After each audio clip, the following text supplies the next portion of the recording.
સૌરાષ્ટ્રના 15 ધારાસભ્યશ્રીઓ, 3 સાંસદો, કેબિનેટ કક્ષાના મંત્રી શ્રી કુંવરજીભાઈ બાવળિયા, રાજેશભાઈ ચુડાસમા, કેન્દ્રીય મંત્રી નિમુબેન સહિત 15 ધારાસભ્યશ્રીઓ અને મારા મોટાભાઈ પરસોત્તમભાઈ સોલંકી સાહેબના અધ્યક્ષસ્થાને મુખ્યમંત્રી સાહેબ સાથે એક મુલાકાત કરીને એક આવેદનપત્ર અમે આપ્યું છે. અને એ આવેદનપત્રમાં સ્પષ્ટપણે કહેવામાં આવ્યું છે કે જે ન્યાયની વાત છે, અમારે કોઈ સમાજ ટુ સમાજ પ્રત્યે કોઈ આ પ્રશ્ન નથી. સમાજ વર્સિસ સમાજ કોઈ છે નહીં, કોઈ રાજકીય પ્રશ્ન નથી. પહેલી વાત આપના માધ્યમથી એ કહેવા માંગુ છું કે લોકો જે વાત કરતા હોય, આપના માધ્યમથી હું આટલું સ્પષ્ટ કહી દઈશ કે કોઈ રાજકીય આ પ્રશ્ન છે નહીં, કોઈના પર દાવ લેવા જેવી વાત છે નહીં. નવનીતભાઈને ન્યાય મળે અને સાચી દિશામાં ક્યાંક એવું લાગે છે નવનીતભાઈને કે ભાઈ આ સાચી દિશામાં તપાસ નથી થઈ રહ્યો અને એના કારણસર આ તપાસ થવી જોઈએ અને આ તપાસ બીજા કોઈને સુપૃત કરે, ડીઆઈજી લેવલે તપાસ થાય, એસઆઈટી બને, એના માટેની એક રજૂઆત થઈ છે. અને સંપૂર્ણપણે આ ન્યાય અન્યાયની લડાઈ છે, અસામાજિક કોના સામેની આ લડાઈ છે. એટલે કોઈ સમાજ અસામાજિક હોતો નથી, પણ વ્યક્તિ જે અસામાજિકો છે એને દંડ આપવા માટેની આ કાર્યવાહી કરવા માટે આખો સમાજ અમારો એકત્રિત થયેલો. અને આજે સમાજના 15 ધારાસભ્યશ્રીઓ સૌરાષ્ટ્રના 3 સાંસદો સહિત અમે મુખ્યમંત્રી સાહેબને એક રજૂઆત કરી છે અને મને લાગે છે કે આના પર સંપૂર્ણપણે ન્યાય મળે એવું કામ થશે.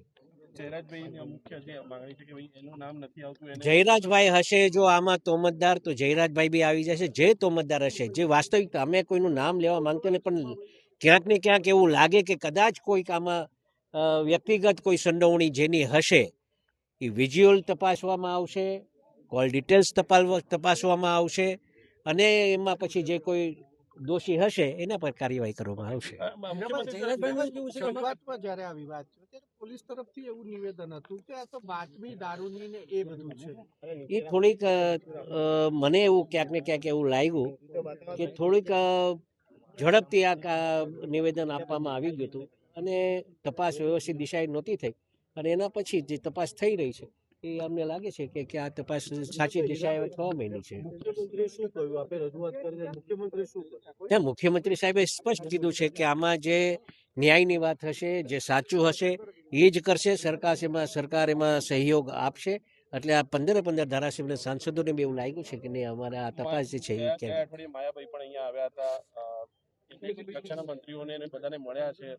તમને લાગે છે ન્યાય મળશે? કારણ કે બંને તરફથી દબાણ થઈ રહ્યું. ના, દબાણની કોઈ વાત નથી. અમે સ્પષ્ટ ને આપના માધ્યમથી એક અમારા સમાજને એક વિનંતી કરું છું, આપના માધ્યમથી બધા પરથી, કે કોઈ સમાજ પ્રત્યે કોઈ ટીકા ટિપ્પણી ખોટી ન કરે, કોઈ બેનો દીકરીઓ ઉપર ટીકા ટિપ્પણી ન કરે.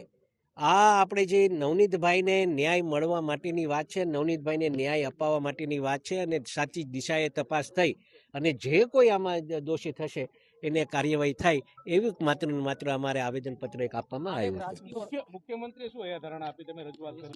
બસ સાહેબે એ જ કીધું છે કે સાચી દિશાએ તપાસ થશે અને આમાં કોઈ રાજકીય, બીજી વાત એક કરું, કોઈ રાજકીય દાવપેચ આમાં લેવા માંગતા નથી. જે કોઈ મીડિયાના માધ્યમથી ઘણીવાર મેં આમાં જોયું છે કે હીરાભાઈને આનો વાંધો છે, હીરાભાઈને આના સાથે વાંધો છે, તો એવું બિલકુલ બી નહીં, બિલકુલ બી છે નહીં. ને ક્યારેય આવા દાવપેચ લેવા માટે હું ક્યારેય કામ કર્યું નથી ને આ ભવિષ્યમાં બી ક્યારે આવું કામ કરીશ નહીં.